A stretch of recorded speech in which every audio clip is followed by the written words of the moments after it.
So we're back in this Maserati and Maserati Chrysler, and you always wondered what they did with abortions. So what do you see wrong here? I have the engine RPMs up a little too high, actually. Let me get back down there around 15. This is touchy.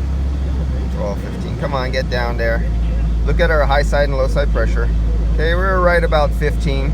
It's 70 degrees outside right now.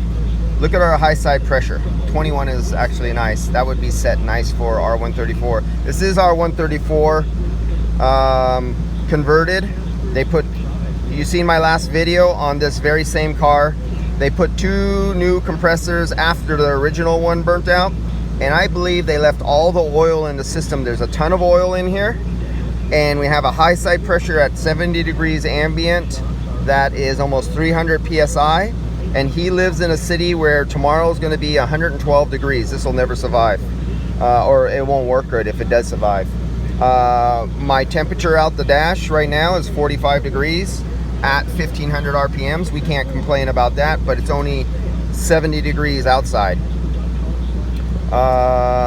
So yeah, this one has issues. There's our temperatures right now. I have it in recycle air. I don't have it in fresh. Let's put it in fresh air mode. Let's get it off of recycle. Right, nope, right there. That's minimum. Okay, so now we're in fresh air mode if the panel is working. So now we should see our duct dash temperature go up. There it goes. And my idle is still about 1500. And this thing is bleeding fuel by the injectors, and it's loading up and it's igniting the fuel in the exhaust. I can hear it every now and then. This has other issues. I don't want 1500 RPMs. I want less than 1500 RPMs. God damn it. There we go. So that's taking the outside air temperature. You see I have the hood up. The engine's not warm yet. At 70 degrees outside, it probably has a little warm air coming off the engine. But yeah, we have issues here. We're loaded. We're just loaded with oil. It was done by guys who just left oil in the compressors. And you know, and the guy told him, oh yeah, I do these retrofits all the time. I do allow them, and had to go back 3 times and have 2 more compressors put on. And he used the original hoses that are known leakers with a muffler after burnouts. The muffler holds debris. You see where I'm going here? You don't do that. So if he wants to get this thing fixed, it's going to be, see we're at 59 degrees right now coming out of that. It cannot handle fresh air.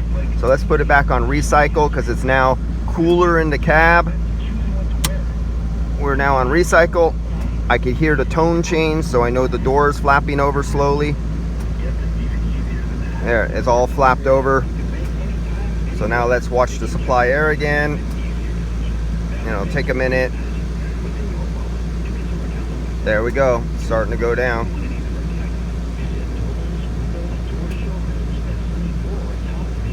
Yep, and I told him what to do too. I said, move this condenser. I go, if we have debris in the system. Oh, original receiver dryer. The guys who did this never changed the receiver dryer through all those burnt out compressors. Never changed the receiver dryer. So in this situation, on this Maserati Chrysler,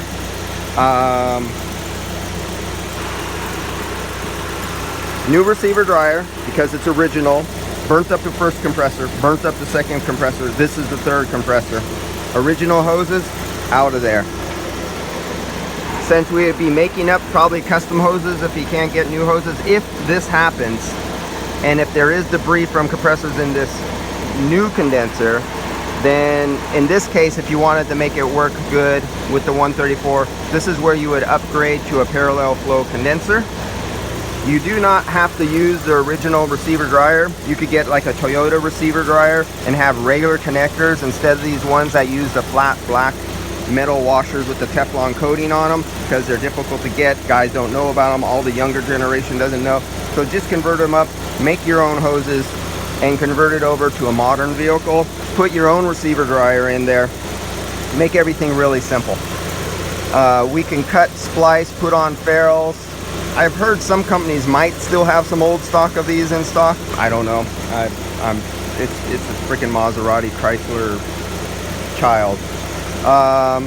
Oh yeah, and put an adjustable on there and adjust that, and he'll be good to go. Oh, and flush out all the oil. I have to do an oil balance on the compressor because this thing is major league logged with oil.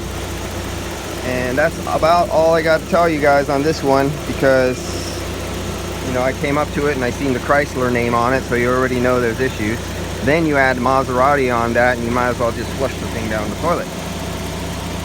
And this is our idle at 70 degrees ambient temperature, and it's getting 75 degrees right now.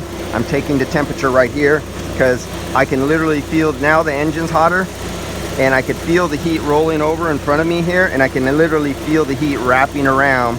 So my little temperature thermistor down here is picking up wrap around, because this is positive pressure, this is negative pressure, and it's literally doing this loop thing.